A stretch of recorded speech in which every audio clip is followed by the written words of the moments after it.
Welcome to Lesson 14 of Unit C.4. My name is Daniel Andisi and I use OpenSciEd in my classroom.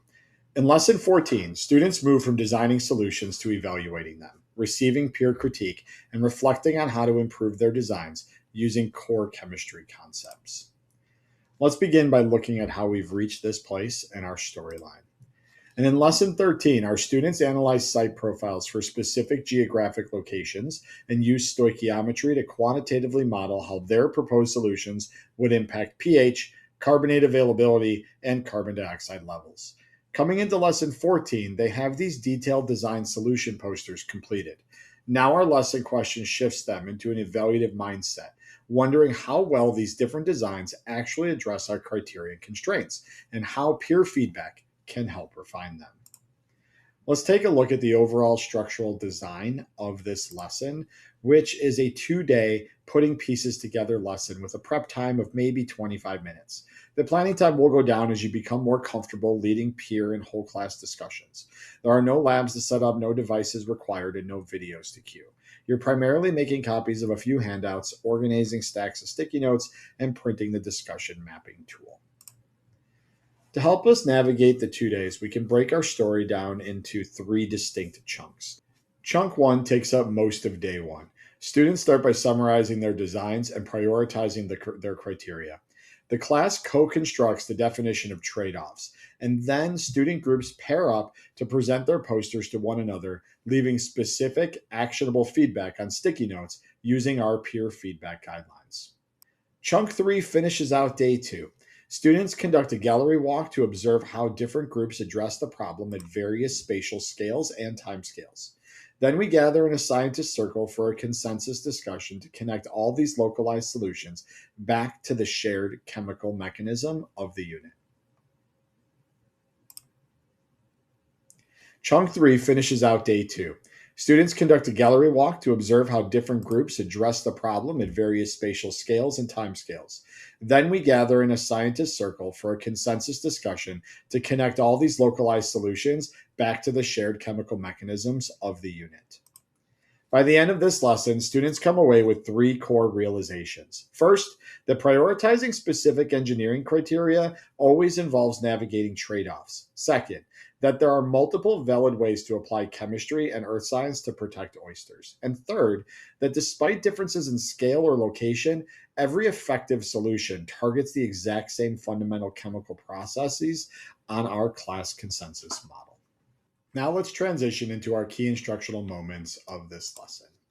In part 3, students are sitting in their small groups with their poster draft, looking at their list of criteria and trying to rank which ones matter most for their site. You want to hear them debating whether speed of neutralization is more important than the total cost, or whether preserving wild oysters outweighs hatchery output. I view this as an important conceptual shift because it breaks the assumption that there is a single perfect engineering fix with no downsides. What I watch for here is whether students are recognizing the consequences of their choices. When a group shows me their top priority, I like to step in and ask, what might happen if you made a different choice? The prompt forces them to name the compromise out loud. I also make sure they record trade-offs in their personal glossaries right in this moment while the concept is fresh. In part 4, student groups stay paired up. 2 members stay at their poster to present while the other 2 visit a neighboring group's poster to listen, ask questions, and attach sticky note feedback. If you walk the room, you'll see students standing in pairs, pointing at chemical equations on the posters and writing comments on sticky notes. This matters because it gives students genuine practice in scientific communication and peer critique. In student thinking, I watch for critique that is specific and grounded in chemistry rather than just surface level praise. A practical facilitation move that may be helpful is keeping original group members paired up when visiting other posters. Having a partner alongside them lowers social anxiety and gives students the support they need to talk comfortably about science. For part 5, the room quiets down as students work individually with their design solution reflection handout and their poster covered in peer sticky notes. They are reading the comments, rechecking their stoichiometry, and writing out potential modifications for their design. I treat this as a primary assessment point in the lesson because it requires each student to synthesize external critique with their own scientific reasoning. I pay attention to whether students are providing vague answers or true chemical justifications. If a student writes, "We will just add more base," I push them to go deeper by asking how adding that specific base alters the particle level equilibrium between carbon dioxide, carbonic acid, and carbonate ions. I want to make sure that their macro level engineering revisions connect back to micro level chemistry. In part 9, the class brings their reflection sheets and gathers in a scientist circle facing one another. A student recorder sits with the discussion mapping tool and draws lines tracking who speaks to whom across the circle. This discussion synthesizes the entire unit's science ideas, reversible reactions, neutralization, and the carbon cycle through the lens of their diverse designs. What I watch for in student thinking is the terminology they use. If a student says, "Our design fixes the acidity," I follow up by asking them to describe the actual particle level mechanism. I want to hear them explain out loud how carbon dioxide reacts with water reversibly and how their specific design shifts that balance to support shell building. With their design solutions evaluated and refined, students naturally begin to wonder if these chemical principles can be applied beyond oyster hatcheries. This sets up our transition. We will return to the driving question board to celebrate everything we figured out across the unit and then move into Lesson 15's final transfer task, analyzing ammonia fertilizer production in the Haber-Bosch process. We can now take a look at some classroom tested management tips and tricks. To help students write useful feedback, I found it helps to review the peer feedback guidelines right before they start sharing. Out loud in front of the class, I explicitly contrast non productive feedback, like, "Your poster looks nice," with productive feedback, like, "I think you should add evidence from lesson 7 about how holding tanks affect carbonate levels." Giving them physical 3x3 sticky notes is essential because it turns critique into a tangible object attached directly to their poster that the group can review and organize later. Structure matters here, and the quality of feedback you get out of your students will largely depend on the expectations, incentive, and scaffolding you plan for and provide.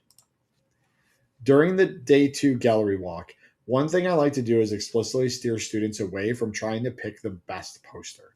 Looking for a winner distracts from the science. Instead, I direct their attention to two specific analytical lenses: scale, such as small hatchery tank versus an open ocean bay, and timescales, how fast the reactions occur. Logistically, arranging classroom furniture beforehand to clearly create walking paths around all the posters makes the space accessible and comfortable for everyone to engage. For the scientist circle, it's helpful to print the discussion mapping tool ahead of time and write student names around the circle in a seating order. I assign a student to act as the recorder, drawing lines between speakers to map the conversation flow. You can randomly assign a student or possibly select one who does not always feel comfortable sharing out loud to take on this role and engage in a different and safe way. During the discussion, I sit in the circle as an equal participant rather than standing at the front. Afterwards, holding up the completed map lets the class observe their own interaction patterns and as a community without singling out individuals. Asking them to reflect on the mapping tool result out loud or in writing can be helpful in improving this skill as a class as well. During this lesson, student earns the term trade-offs, defined as decisions about prioritizing certain criteria over others while non-ideal consequences exist, and we should be adding that into our personal glossaries. For poster management during day 1, keep the carbon cycle model from lesson 11 visible on the wall so students can reference chemical mechanisms during peer feedback. Make sure the lesson 13 design solution posters are prominently displayed for peer reviews. And gallery walk and save your discussion mapping tool records so that you can track how class discourse develops over time. That brings us to the end of our preparation for lesson 14. Next up is lesson 15. They will take these skills and apply them to a final transfer task on ammonia production. Thank you for taking the time to prepare for lesson 14. Good luck, and you got this.